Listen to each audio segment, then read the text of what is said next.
Hi guys, tara samahan niyo kami pumunta sa Northern Blossom Flower Farm. At dito ngayon magsisimula sa registration area. 250 pesos ang entrance fee sa mga adult and meron silang discount para sa senior and PWD, 200 na lang. And after nga namin makuha yung ticket, nalakad na kami papunta sa entrance ng farm. Hindi din naman siya ganun kalayo. Sana tapusin nyo rin tong video kasi nandun sa dulo yung mga drone shots namin.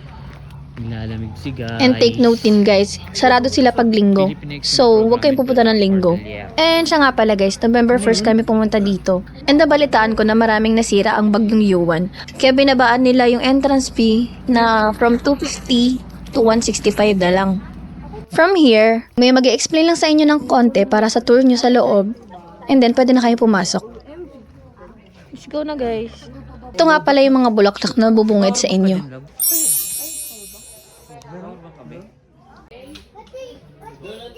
Snapdragon. I will Ay siya nga pala guys, bawal mamitasa, pero meron silang store na pwede kayong bumili dun sa kanila. Pag exit nyo, makikita nyo yun dun and sobrang mumura lang nila. Yapay. I will show you what this one.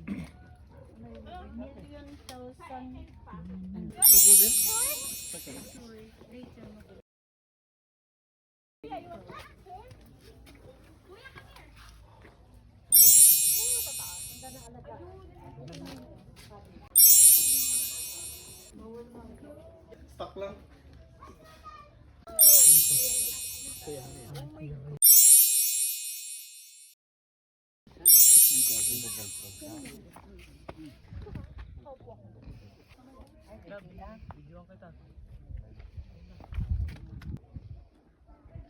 Gusto ko mag-ano love. Ano lang, bawat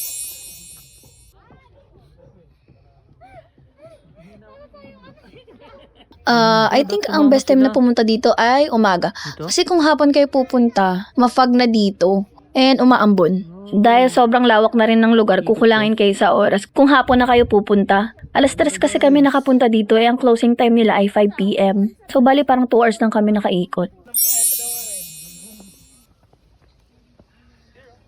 Ito yung sinasabi ko sa inyong mafag. At sobrang lamig kaya kailangan nyo ng makapal na jacket. ulit.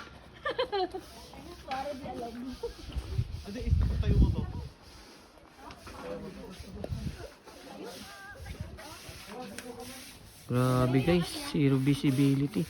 I think ang best month na pwedeng pumunta dito ay January to April. Kasi doon talaga mga full bloom na yung mga flowers dito.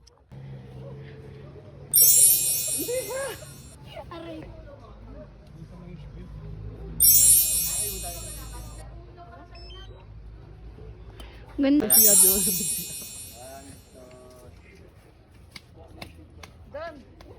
And after nyo mag-ikot-ikot, meron silang libreng bread and coffee. Yung coffee nila, unli na rin. Basta pakita nyo lang yung ticket nyo. Ito na nga pala yung shot namin sa drone. Enjoy!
Maraming salamat sa panonood. Kung nakaabot ka dito, like and follow mo na rin ako. Thank you!